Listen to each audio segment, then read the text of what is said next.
So I want to take it from a patient's perspective. When the patient walks in, right, we in my situation anyway, it was a very big sort of situation. Mate, it was very serious. It was a car accident. Yes. Okay, and a near fatal car accident, and Yes. thank God that didn't end up being the case. But a couple of months down the line, you get in your head, especially being at home the whole time, not being able to move, not being able to do things by yourself. Like, if I'm going to get blunt, ladies and gents, I needed help into the shower.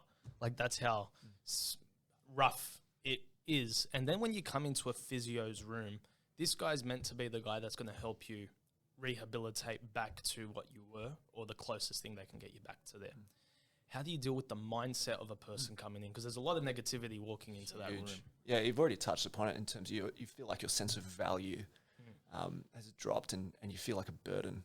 And a lot of people who go through similar things to you, Ray, like it's heartbreaking, some of the stories that you hear.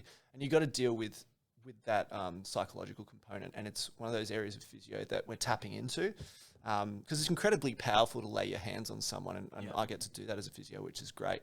And people confide in you. People tend to open up, and you need to be prepared for that, to really manage their expectations, manage their mindset, give them a kick up the arse when they need it, and also just give them a hug and a kiss when they need it as well. Yeah. It's really important to read that person. For yourself, we went through that. You gave you a kick when you needed it. I think that was the first day. Because that first day I came in, I was still on 2 crutches, and I was hopping around. And you looked at me, you go, "What are you doing, mate?" I go, I've got to use the crutches. Yeah, you go. But it's your understanding that you got to use the crutches. But then you said, "Listen, you should be on 1 crutch right now." I go, "What are you talking about? You took a crutch. I remember you threw it across the room. You go, "You're not touching that for the rest of the session." And we walked around the gym with 1 crutch. And at that point, my mental state was so down that I thought, this is not possible, and I thought, I'm not going to be walking for 6 months. But in that first session, you had changed my mindset completely, and you're like, listen, you want to put in the work, and I'll get you there. Yeah, and from your end, this is what I was talking about before.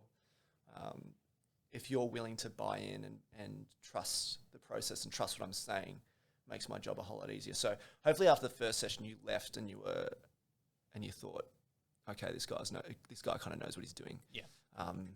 And he's willing to progress me. And I'm not physio in general is not I don't particularly like conservative treatment. I'm very progressive. If it says you're safe to mobilize in a particular way or get this particular treatment, I'm going to do it. And I'm going to try and push you. Obviously based on person to person. I was quite lucky with you because I think for the most part you're quite tolerant of all your pathology, all the things that happened to you in terms of, you had a really high pain tolerance, if you don't mind me saying. Yeah, sure. And when it came to certain cardiovascular interventions and stuff like that, you knew that you had to push yourself.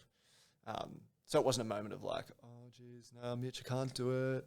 Like, I don't like sweating and all of that kind of stuff, which sometimes I have to push people. You were just like, yeah, next thing, let's go. And it was just very impressive.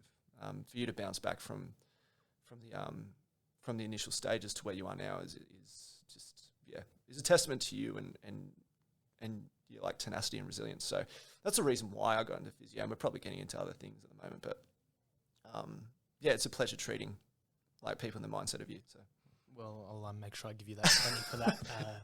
It's under the table. Thanks, every time he compliments me, I've got to give him $20. I'm already on 120, something like that, 6 times. But